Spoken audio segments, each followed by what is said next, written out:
गाजियाबाद के नवयुग मार्केट में स्थित एक रेस्टोरेंट में एक प्रेस वार्ता का आयोजन हुआ, जिसमें एक पीड़ित परिवार ने भूमाफियाओं के साथ पुलिस प्रशासन पर साठगांठ करने और उत्पीड़न करने का आरोप लगाया है।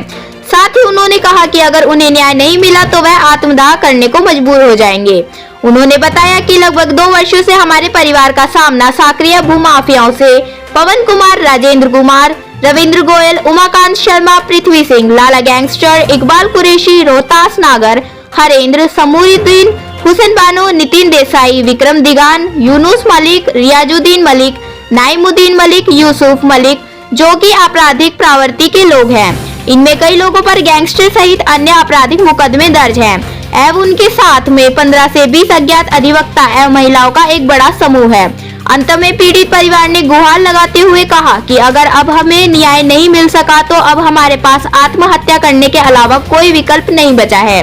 पीड़ित परिवार ने हाथ जोड़कर मुख्यमंत्री योगी आदित्यनाथ से गुहार लगाई है कि उनके व उनके परिवार का भूमाफियों से छुटकारा दिलाते हुए न्याय दिलाया जाए, नहीं तो सामूहिक रूप से आत्मदाह करने को मजबूर हो जाएंगे। हर छोटी बड़ी खबर जानने के लिए बने रहिए न्यासा न्यूज चैनल से। चीफ एडिटर दीपमाला की ये रिपोर्ट। जी, आपने आज प्रेस वार्ता रखी है, क्या इसका उद्देश्य है, किस वजह से आप मीडिया के सामने आए? बंधु, मेरा नाम अनुज कुमार गुप्ता है। जो प्रेस वार्ता के माध्यम से मैंने आप लोगों के समक्ष अपनी पीड़ा और पीड़न रखने के लिए आप लोगों के समक्ष आया हूँ। एक्चुअली मेरे परिवार ने और मेरे पिताजी और मेरे पूर्वजों ने खोड़ा मकनपुर कॉलोनी गाजियाबाद के अंदर कुछ प्रॉपर्टीज़ उन्होंने खरीदी तथा उनके माध्यम के द्वारा कुछ समय बाद हम लोगों ने भी परचेज़ की, जिस पे हम लोग ने अपने मकान, दुकान, व्यावसायिक परिसर, बिजली के मीटर और सारी चीज़ें वहाँ पर लगी हुई थी। लगभग 2 वर्षों से हमारे पीछे एक सक्रिय भूमाफिया समूह हमारे पीछे लग गया, जिसमें पिछले 2 वर्षों से वो हमारे ऊपर जान से मारने की धमकी दी जा रही है, हमें परेशान किया जा रहा है। आपने पुलिस में इसके लिए कंप्लेंट करी थी? पुलिस में कंप्लेंट मैंने थाने में जाकर कई बार कंप्लेंट करने की कोशिश की, कई बार लिखित रूप से और मौखिक रूप से भी वहाँ पे जाना किया। 112 पे कई बार सैकड़ों कॉल करी गई है मेरे द्वारा, परंतु थाने पे भी हम जब भी गए तो हमारे को वहाँ से हमारी एप्लीकेशन लेने से मना कर दिया और हमारे जो अपराधी थे हमारे खिलाफ जो षड्यंत्र रच रहे हैं, जिनके खिलाफ हमने उनके नाम भी दर्ज कराया गया, परंतु उनके खिलाफ कोई मुकदमा। कहाँ के रहने वाले हैं, क्या उनका आपराधिक इतिहास आपको मालूम? बिल्कुल, उनका आपराधिक इतिहास ये है कि वो पूरे गाजियाबाद और प्रदेश के अंदर पूरा सक्रिय हैं। जिनका नाम प्रमुख नाम पृथ्वी सिंह है, उसके साथ एक लाला है जिसका नाम हाथरस से जुड़ा हुआ है। ये दोनों के दोनों गैंगस्टर हैं। पृथ्वी सिंह के ऊपर जो गैंगस्टर लगी हुई है विजयनगर से लगी हुई है, जिन्होंने नोएडा के अंदर बहरामपुर, राहुल विहार, खोड़ा कॉलोनी और लोनी, ये सब जगह पर ये लोग सक्रिय हैं। इन गैंगस्टर को लेकर आप कमिश्नर साहब से मिले थे? गैंगस्टर के लिए कमिश्नर साहब के पास में गया और उनको अपनी पूरी लिखित रूप से पूरा प्रार्थना पत्र भी दिया, जिनको उन्होंने हमारे से रिसीव भी किया, परंतु वहाँ से हमारे को निराश ही लौटना पड़ा। अगला कदम आपका क्या होगा? देखिए, अगला कदम तो हमारे साथ जो इतना 2 सालों के अंदर हुआ है, जिस तरीके से हमारे को जेल भी भेज दिया गया, हमारा जो मान सम्मान स्वाभिमान था, हमारा दुकान, हमारा सब कुछ व्यापार सब कुछ खत्म हो चुका है। और आज इस स्टेज पे मैं और मेरा परिवार बैठा हुआ है कि आज मेरे पास खोने के लिए कुछ भी नहीं बचा है। मैं जानता हूं कि मैं इस प्रेस वार्ता के बाद मेरे ऊपर और भी बहुत सारा दबाव बनाया जा सकता है, मुझे मारने की भी धमकी दी जा सकती है, मुझे मारा भी जा सकता है, परंतु मैं अब खोने के लिए मेरे पास अब कुछ नहीं बचा और मेरे पास अब कोई विकल्प नहीं बचा कि मैं अपने परिवार को या तो जहर दे दूं या खुद मर जाऊं।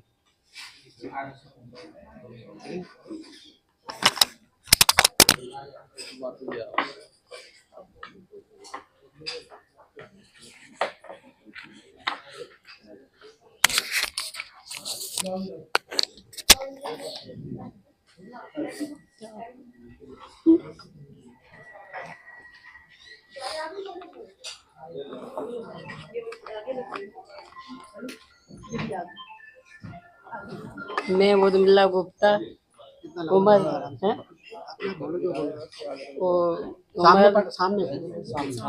इसको छोड़ दो। मैं उर्मिला गुप्ता, उम्र 74 साल। नमस्ते, मैं ममता गुप्ता, शेषपाल गुप्ता की बड़ी बहू। मेरे हस्बैंड नहीं है, मेरे 2 बच्चे हैं। हमें इतना सताया जा रहा है, 2 साल से हम बहुत परेशान हैं।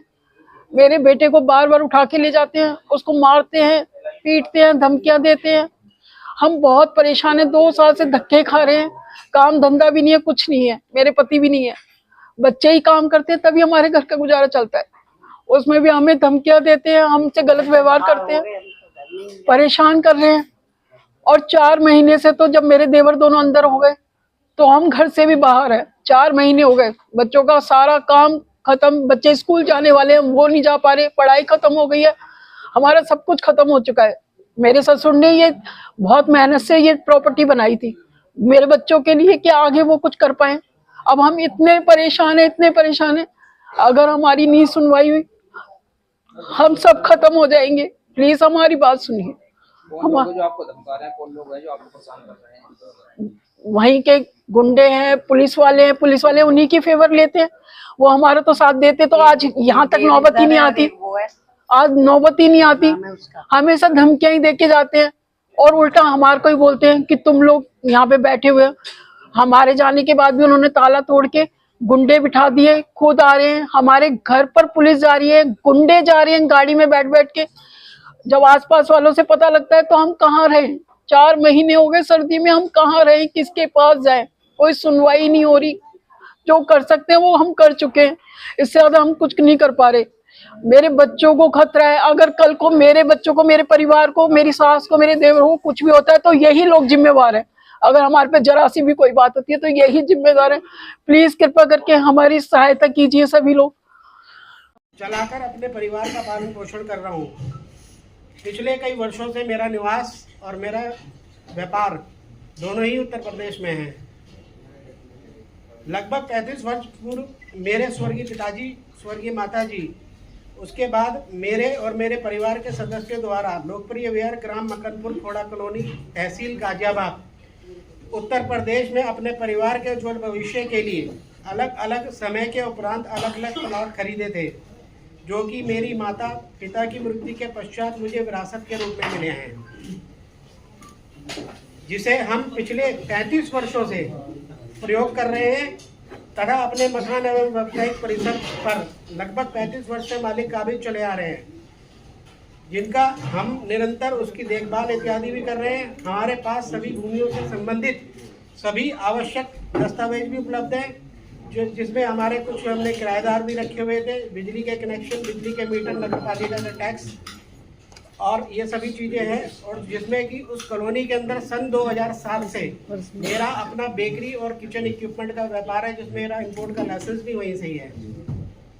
और ये सभी प्लॉट जो कि हमने अपने गोदाम के लिए, अपने व्यावसायिक परिसर बनाने के लिए लिए थे, और पिछले हमारे पूर्वजों ने, हमारे परिवार ने, मैंने अपने भविष्य के लिए, अपने बच्चों को भविष्य के लिए, उनका उज्ज्वल भविष्य बनाने के लिए परचेज किए।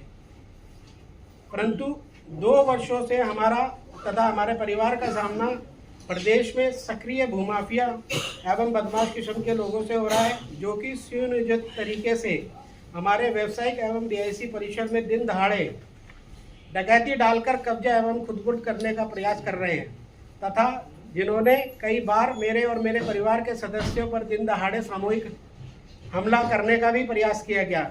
हमें जान से मारने की भी धमकी दी गई।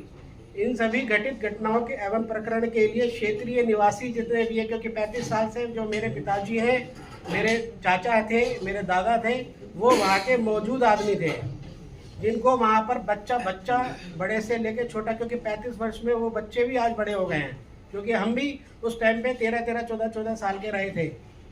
और एक व्यक्ति हमारे पिताजी को जानता है, हमारी माताजी को जानता है, हमारी चाची ये 74 वर्षीय, क्योंकि मेरा 15 साल की एज में, 15.5 साल की एज में मेरी माताजी का देहांत हो गया था, और इन्होंने ही मुझे पाला पोसा, मेरी शादी की, सारे काम किए, ये ही मेरी माँ है। और ये सभी लोग वहाँ के मौजूद लोग रहे हैं।